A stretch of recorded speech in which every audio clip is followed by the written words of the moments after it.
Ouaga FM, la matinale info.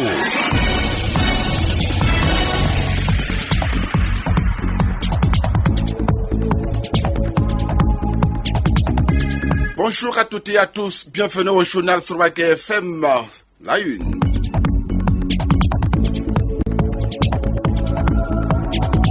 L'opération de souscription pour acquérir une parcelle à Ouagadougou. Cette opération lancée par la Sonatur se poursuit. Nous irons sur place pour voir l'ambiance.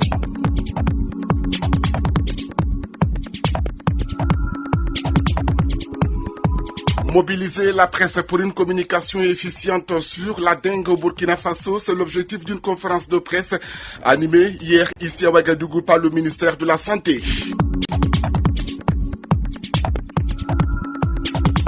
Notre invité du jour sera M.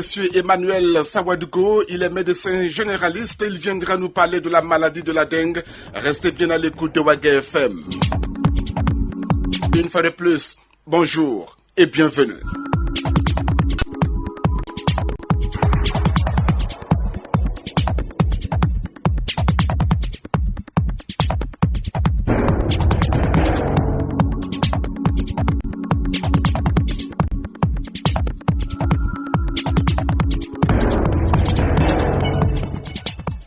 Salif Kaboré à la présentation, une fois de plus, bienvenue. L'opération de souscription pour acquérir une parcelle à Ouagadougou et dans certaines villes du pays lancée par la Sonatur se poursuit.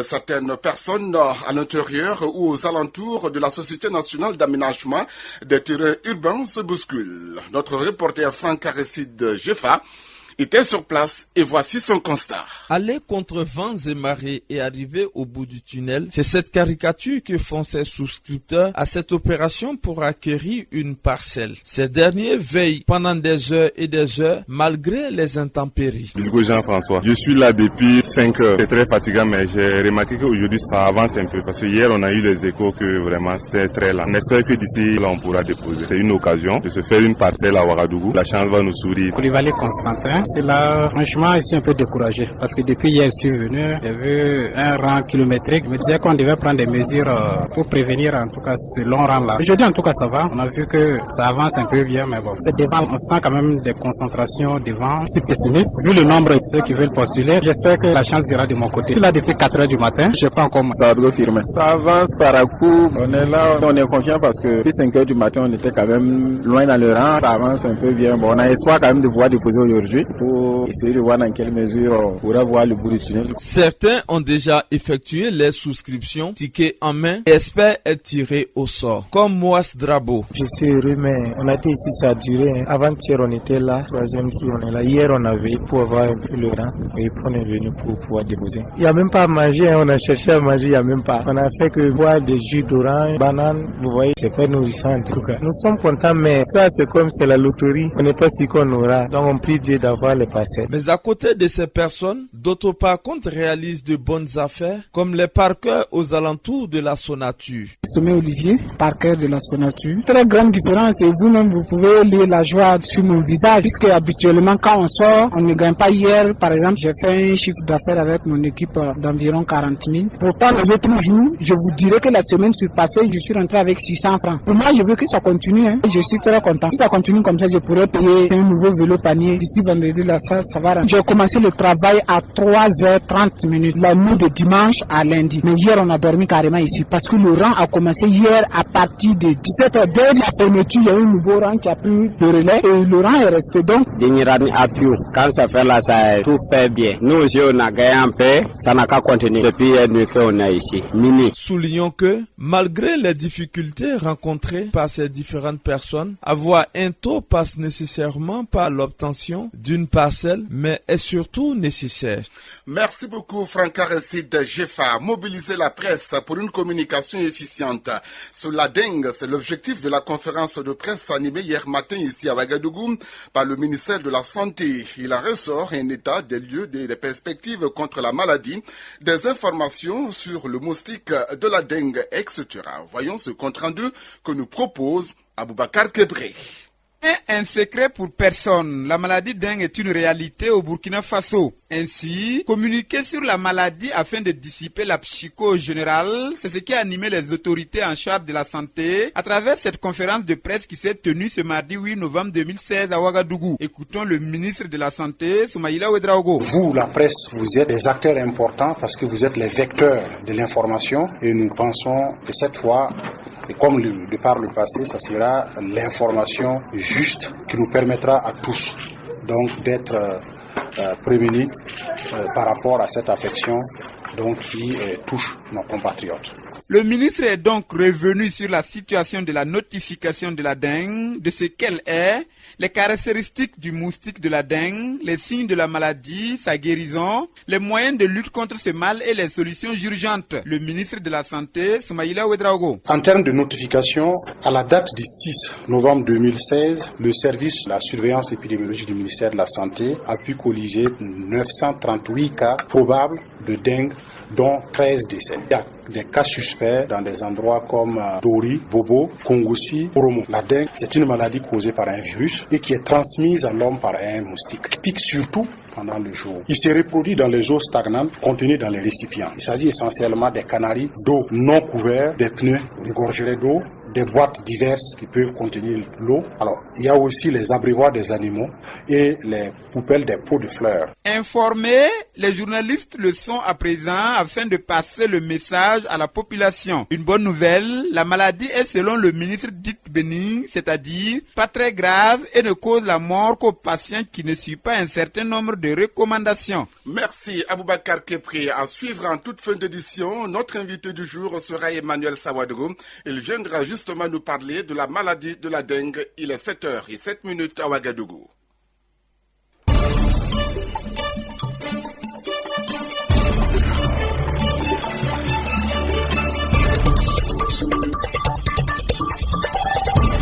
Page Siao, dans ce journal, les rideaux de la 14e édition du Salon international de l'artisanat de Ouagadougou se sont refermés le samedi dernier, et ce, au cours d'une soirée gala de remise de prix aux lauréats des différentes compétitions.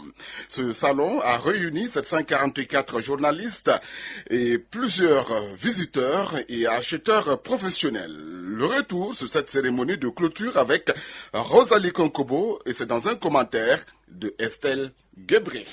Cette soirée de clôture, le bilan était satisfaisant selon Stéphane Sanou, ministre du Commerce, de l'Industrie et de l'Artisanat. C'est l'apothéose de la 14e édition du Salon international de l'artisanat de Ouagadougou. C'est une très grande joie qui nous anime aujourd'hui, une grande satisfaction aussi qui nous habite. Parce qu'en réalité, ça devrait se tenir en 2014 et ça n'a pas été pour des causes, des cas de force majeure. C'était dû, comme vous l'avez su d'ailleurs, à cause donc de la maladie à virus Ebola. Et voici 2016 qui se tient et ça a tenu donc toutes ses promesses. Et le commissaire général du salon, directeur général du salon international de l'artisanat de Ouagadougou, Draman Tou, de se pencher sur le volet sécuritaire. Il y a eu la sécurité de bout en bout autour de cette édition. C'était quand même un élément qui faisait peur à certains. L'aspect a été maîtrisé et le ministre l'a dit tout à l'heure, il félicite l'ensemble des forces de défense et de la sécurité. L'autre élément, c'était de faire en sorte que les acheteurs professionnels qui viennent des 5 continents, les visiteurs grand public qui arrivent, les exposants puissent effectivement faire les 10 jours et avoir de la clientèle. C'est vrai que certains s'en plaignent du fait que les contrôles sécuritaires réduisent la fluidité, mais je pense que c'était nécessaire et nous sommes satisfaits, le ministre vient de le dire tout à l'heure. Au nombre des pays invités, outre le Ghana, pays d'invité d'honneur qui s'en est retourné avec 2 prix spéciaux, le Niger est reparti avec le premier prix du meilleur stand de son excellence, Monsieur le Président du Faso, suivi du Sénégal et du Mali. Issa Mahama, membre permanent de la Chambre de métiers du Niger, s'exprime à cet effet. Et notre pays a remporté ce prix parce que d'abord le président de la République est en train de faire tout pour que vraiment les artisans puissent réussir dans tous les plans pour que les artisans nigériens soient compétitifs pour représenter le Niger sur le plan international. Raison pour laquelle je vous dis que le monde vraiment me manque beaucoup. Rappelons que le cœur de l'artisanat africain, c'est à Ouagadougou, la capitale du Burkina Faso. Pour la prochaine édition, rendez-vous est donc pris du 26 octobre au 4 novembre 2018. Merci beaucoup Rosalie Konkobo et Esther Gebri. Et puis après le CIAO, les stands se sont installés aux alentours du site. Eh bien, voyons ce reportage que nous propose Sita Bansé, et c'est dans un commentaire toujours Estelle Gebri. Sous une ambiance d'insatisfaction que certains exposants du Salon international de l'artisanat de Ouagadougou emballent leurs marchandises ce lundi 7 novembre. Madame Soukey, une exposante sénégalaise, dans son désarroi, s'explique. Je viens toujours à Ouaga. Au Burkina, je suis parti à la foire de Bobo, fait Pespaco, Siao et tout. À chaque fois, on vendait. C'est pour cela que tout le Sénégal est venu. Je peux dire que tout le Sénégal, tous les commerçants, tous les tailleurs sont venus. Mais cette année-là, vraiment, c'est pas comme les autres années passées. Je ne sais pas ce qui fait ça. On peut dire que c'est la crise, c'est mondial aussi. Mais aussi, plus particulièrement, ça, il faut le dire, c'est l'entrée. Parce qu'on a eu beaucoup de nos clients qui nous ont appelés, qui disent qu'ils ne peuvent pas venir. Parce que l'entrée là, vraiment, c'était trop difficile. Rester 3 heures, 4 heures de temps comme ça dans la rue, en train de fouiller d'abord. Elles gardent leur voiture très loin, marcher, arriver encore ici, ils vont rester 3 heures de temps pour rentrer et dire qu'elles ne peuvent pas faire ça. C'est pour cela qu'on n'a pas vu beaucoup de monde. Les grandes dames ne sont pas venues pour acheter. C'est pour cela qu'on a eu tout ce problème-là. Vraiment, il faut revoir la prochaine fois, d'essayer d'alléger un peu. Parce que vraiment, vous avez vu, toutes les Sénégalais sont là. Voici mes bagages. Vous avez vu de vos propres yeux. On n'a pas vendu. Voilà, vraiment, si à cette année-là, c'est comme ça.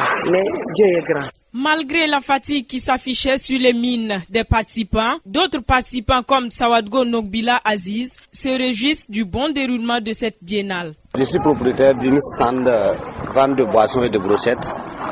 Bon, dire que les objectifs ne sont pas atteints, c'est m'accuser moi-même et accuser la nation parce que nous sommes dans une phase de petite crise, parce que tout simplement, n'importe où vous partez, que ce soit une manifestation ou hors manifestation, les choses sont les mêmes. Ça ne bouge pas comme on le voyait auparavant. Mais seulement, ce qui m'a plu à travers toutes ces choses-là, c'est la sécurité. Et vraiment, je suis fier, parce que ce que les gens oublient là, c'est du fait d'avoir l'argent. Alors que derrière l'argent, c'est ce qu'on appelle la santé. Une fois que peut-être il y avait un autre problème là, on allait passer tout le temps à pleurer.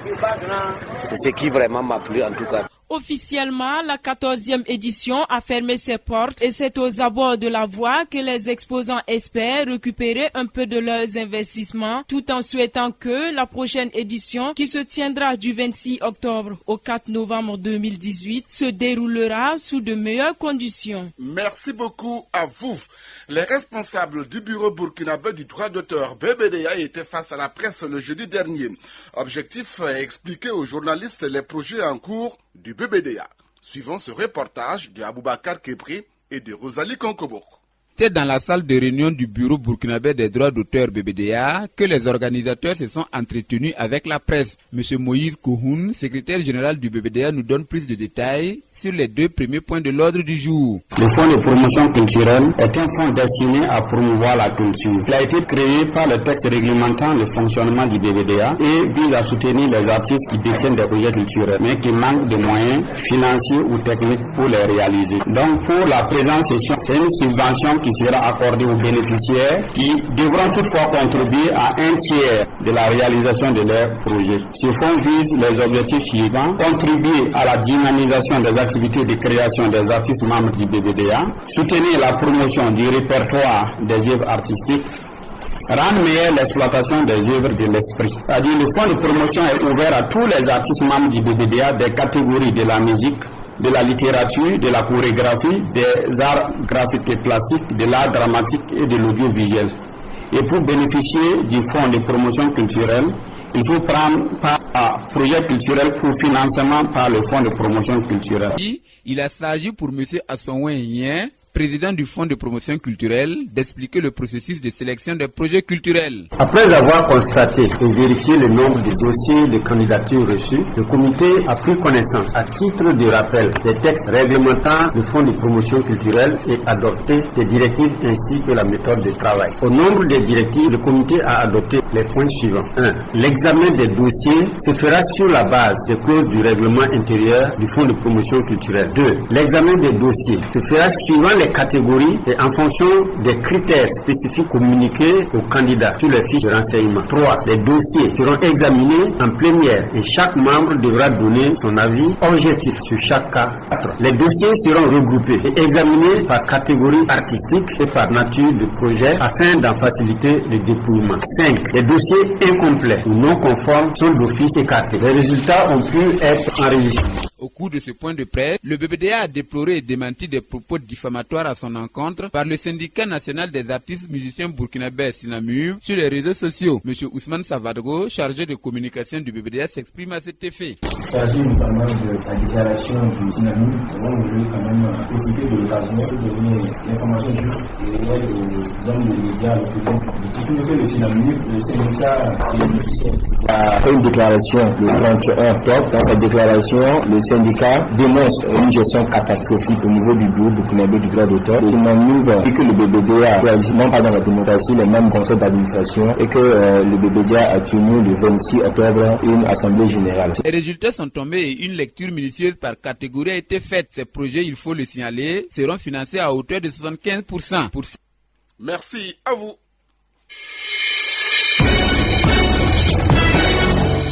7h16, vous écoutez le journal de Radio Waga FM. Nous allons parler polygamie dans cette édition. Une pratique ancestrale africaine qui consiste pour un homme à avoir plusieurs femmes. Pratique conjugale soutenue par le Coran pour le monde musulman, recommandant de les traiter équitablement, tandis qu'elle n'est pas autorisée par le christianisme. Sita Bansé et Rosalie Konkobo ont fait le tour de la ville de Ouagadougou. Voici le reportage narré par Salamatou Badini. Un traité a suscité l'intérêt de bon nombre de riverains. Qu'est-ce qui justifie le choix de vivre avec une ou plusieurs épouses? La polygamie, là, c'est très bien même. C'est-à-dire, chaque religion a ses mœurs. Chez nous, en Afrique, ici, nous, on a décidé d'être polygame. Donc, d'autre côté aussi, il y a des gens qui se marient avec garçon, mari, garçon, femme, mari, garçon. Ils disent que c'est bien, c'est leur problème. Nous, on ne juge pas. Mais chez nous, ici, là, c'est bien pour nous, ça ne nous dérange pas. Non, papa, même à mon avis, je ne suis pas contre ça. Puis c'est bon. Au vu des choses, il y a plus de femmes que de garçons. Bon, c'est un service. À mon avis, quoi, je pas dit ce que je ressens pour les autres ou ce que les autres ressentent pour moi, mais ce que je constate. Hormis la religion, je crois que la polygamie, moi je suis apte pour ça. Consciencieusement, bon, c'est ce que moi je vois. Maintenant, si je pouvais me justifier aussi, je peux dire aussi c'est pour cette raison, puisque dans une famille, s'il y a au moins 10 détesteurs dans la cour, et qu'il y a une seule qui est mariée, maintenant les 9 là sont dans la cour, bon, ça aussi, ça devient autre chose. Bon, pour qu'il y ait l'harmonie, c'est toi qui dois organiser ça. Puis il ne faut pas faire la part des choses. Tu les prends, les 3 ou bien les 4, au même pied d'égalité. Moi, j'aime ma femme, elle est américaine. Je dois prendre une femme ici parce que moi, je suis un chef coutumier. C'est bien d'être. Je n'ai vraiment pas le choix. J'aime ma femme américaine, mais pour mes responsabilités, je suis obligé. Parce que quand nous, les chefs, on reçoit des invités, on a besoin d'aide. Mon rôle de chef, là, ça m'impose. Parce que les gens,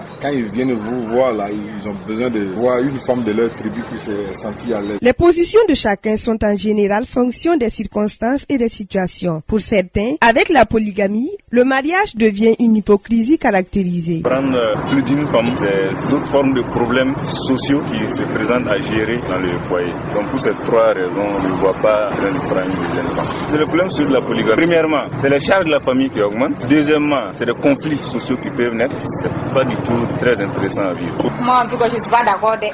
Parce que deuxième femme là, c'est pas une longue vie. Donc tu ne voudrais pas être seule avec cette vie là maintenant là, avec son mari. Par exemple, toi tu es couché là, ton mari est ailleurs avec l'autre femme. Moi, ma maman même, elle a une épouse. Et ça amène des problèmes aujourd'hui. Maintenant, l'autre femme ne veut pas voir ma maman. Pourtant, c'est elle qui vient d'arriver. Il peut y avoir 2 femmes parce que 2 femmes là, c'est le problème. À tous les coups, c'est une tu vas aimer. Pas aimer 2 personnes à la fois. Mais c'est une. Ça crée beaucoup de mésententes dans les familles.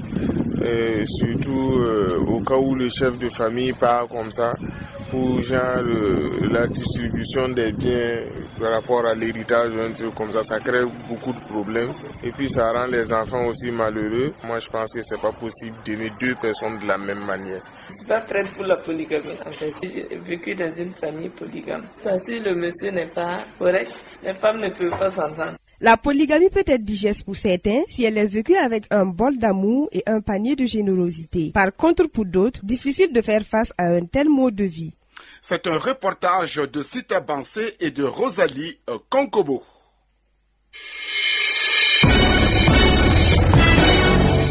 Le sport, c'est du football, c'est maintenant définitif. Le président du Rail Club du Kadiogo est disqualifié de l'élection à la présidence de la Fédération burkinabé de football par la commission de litige qui a rendu son verdict hier mardi. Un rappel, Amadou Traoré avait été disqualifié par la commission de validation des candidatures pour avoir constitué son dossier avec une CNIB expirée et aussi pour avoir mis Lassina Paré, ancien arbitre, sur sa liste alors que ce dernier avait été mandaté par l'UNAF, une structure non affiliée à la Fédération burkinabé de football. Les élections auront lieu le 10 novembre prochain à Koudougou. Demain, Sita Sangaré et Bertrand Kaboré seront les candidats à ces élections.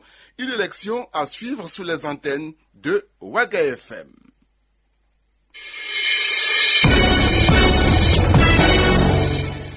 Notre invité du jour est Emmanuel Sawadogo. Il est médecin généraliste. Nous l'avons invité pour venir parler de la maladie de la dengue. Tendez l'oreille. Emmanuel Sawadogo, bonjour. Bonjour. Comment la maladie de la dengue se manifeste? D'abord, il faut dire que la maladie de la dengue, c'est une maladie infectieuse, comme le palu, qui se transmet par la piqûre d'un moustique qu'on appelle Aedes. Le moustique tigré noir blanc pique de façon continue dans la journée, contrairement au palu qui pique dans la nuit. Les manifestations, c'est que la plupart du temps, dans un premier temps, c'est une maladie qui est bénigne. Ça provoque, ça dépend des gens. Il y en a qui peuvent ne rien avoir, comme il y en a aussi qui vont présenter quelques symptômes. Alors, parmi la population qui va présenter les symptômes, la plupart du temps, c'est comme je l'ai dit, c'est des formes simples. Malheureusement, de plus en plus, on a constaté qu'il y a des formes sévères qui apparaissent. C'est une fièvre qui apparaît brutalement, qui est très élevée, et cette fièvre est accompagnée de maux de tête, de violents maux de tête, des maux de tête jusqu'au fond des yeux, accompagnés d'arthralgie, ce qu'on appelle des douleurs au niveau des articulations, et surtout de myalgie. Voilà, ce sont les principaux symptômes, et la fatigue. Après, bien sûr, on pourra avoir peut-être des troubles digestifs, et qui se manifestent par soit des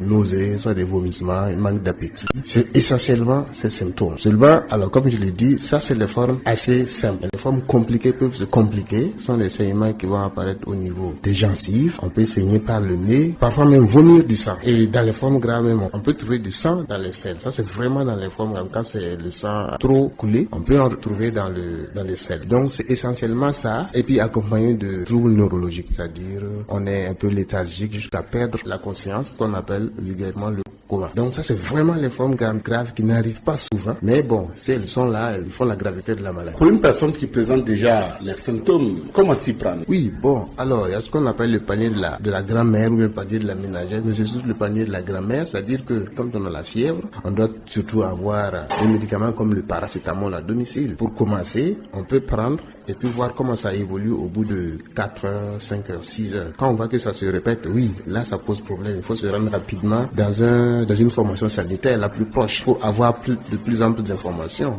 On peut vous examiner, voir ce qu'il y a. Et si besoin est, on fera des examens. Surtout que, bon, pour ces deux maladies, le palu et la dengue, il y a des tests rapides qui sont disponibles qui permettent tout de suite de faire le discernement et d'agir. C'est vrai que au niveau de la dengue, alors la demande en test a dépassé la capacité des fournisseurs parce qu'ils n'avaient pas prévu une forte demande. Donc il y a une petite rupture, mais je crois que bientôt ça va rentrer dans l'ordre, de sorte que dès qu'on a une fièvre, des maux de tête, comme je l'ai dit, avec des courbatures, des douleurs, il faut se rendre. Surtout dans ce contexte, il faut même plus attendre, il vaut mieux se rendre directement à l'hôpital ou dans la formation sanitaire la plus proche pour qu'on voit de quoi il s'agit. D'où vient ce moustique? Alors ce moustique, c'est un moustique qui vit dans les pays chauds, comme le moustique du palu. Donc il est là depuis tant d'années. Seulement, bon, alors comme je l'ai dit, on ne connaissait pas bien la maladie avant parce que ça ne se manifestait pas sûrement pas les formes graves, ça ne se manifestait pas les formes frustes, qu'on appelle les formes frustes, c'est-à-dire que presque sans symptômes. C'était ça la règle. C'est comme je vous l'ai dit, on ne sait pas pourquoi depuis ces dernières années, on a maintenant les formes graves qui apparaissent. Et c'est ça maintenant qui crée la panique. C'est une maladie, si c'est pris à temps, on évite les formes graves et puis ça régresse parce que c'est une maladie virale qui n'a pas de traitement. Donc la seule chose, c'est de la prendre à temps et de gérer les symptômes avant que ça ne s'aggrave. Et c'est cette façon qu'on peut arriver à éviter les formes graves. Comme je l'ai dit, les formes graves, c'est assez mortel si c'est pas pris en charge parce que ça va jusqu'à 20% de mortalité. C'est à quel stade que le malade peut être irrécupérable? Alors, ce qu'on appelle irrécupérable, c'est-à-dire que je vous avais parlé hier de 3 groupes. Il y a ceux du groupe A qui vont présenter les formes simples. Il y a ceux du groupe B. Eux, c'est l'intermédiaire entre les formes simples et les formes très graves. C'est-à-dire que là-bas, on commence à avoir déjà des petits saignements qui commencent à apparaître, on commence à avoir la fièvre qui persiste, les maux de tête qui persistent malgré la prise en charge. Ça, ce sont des signes d'alerte. Pour vous dire, attention, si vous n'agissez pas vite, vous allez arriver à la forme de groupe C, qui est la forme très grave. Ça nécessite vraiment une réanimation. Ce sont des soins intensifs. Il faut transférer le patient dans les unités de réanimation. Sinon, ça devient difficile. Parce que même ça, il y en a 2% de létalité. C'est-à-dire que oui, de ces 100 personnes, 2 personnes peuvent mourir. Docteur Emmanuel Sawadogo, je vous remercie. C'est moi qui vous remercie aussi. Notre invité du jour est le médecin généraliste Emmanuel Sawadogo. Regard citoyen, présentation Ahmed Bakiono.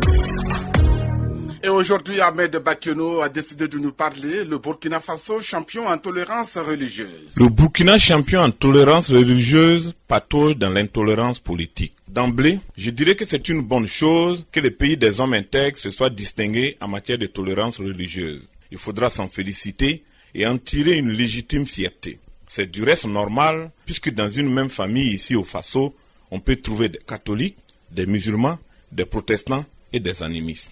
Une alchimie harmonieuse bien burkinabé qui aurait séduit même le pape François. De quoi galvaniser toutes les associations et toutes les structures qui en ont fait leur credo, comme par exemple l'Union fraternelle des croyants, UFC, qui travaille depuis des années pour la promotion du dialogue religieux dans le Sahel burkinabé. Partant donc du fait que tous les Burkinabés pratiquent une religion, et entendu que la tolérance religieuse est une réalité, d'où vient alors cette animosité entre les Burkinabés quand il s'agit d'opinions politiques? Assurément, bien que toutes les religions professent l'amour du prochain, quand le prochain n'a pas la même coloration politique, ce n'est plus un adversaire qu'on a en face, mais c'est carrément un adversaire à abattre. Comment se fait-il qu'un homme qui prie, qui loue Dieu et fait des aumônes puisse haïr son semblable seulement parce qu'il ne conçoit pas la gestion de la cité de la même manière au point de lui ôter même la vie? C'est vrai que la politique n'est pas une affaire d'enfant de cœur, mais tout de même. Lutte de classe, ennemi du peuple, apatride, révolutionnaire, contre-révolutionnaire, insurgé, ce sont là autant de terminologies qui prouvent à souhait que le vocabulaire des clivages est fleuri à souhait pour désigner des groupes d'individus par rapport à d'autres individus parfois de même sang. La violence politique au Burkina Faso contraste avec la tolérance religieuse. Pour comprendre cette contradiction, il faudra peut-être s'interroger sur la pratique religieuse des hommes politiques burkinabés. Sont-ils des hommes de bonne foi, pour ne pas dire des hommes de foi tout court?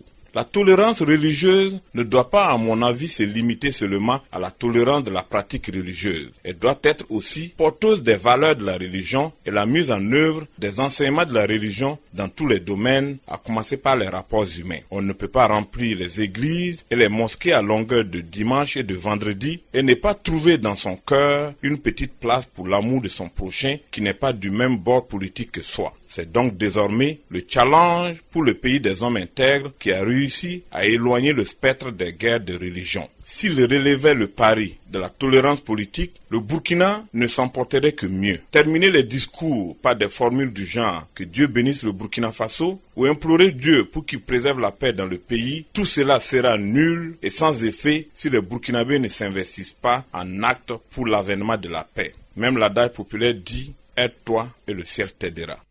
Merci Ahmed Bakiono et bonne journée. Ouaga FM, la matinale info. Merci à toutes et à tous de m'avoir suivi. Dans quelques instants, la revue de presse à la clé, la pause commerciale à 45, commentons l'actualité à 8h, le retour de l'info sur la radio. Bienvenue, une fois de plus.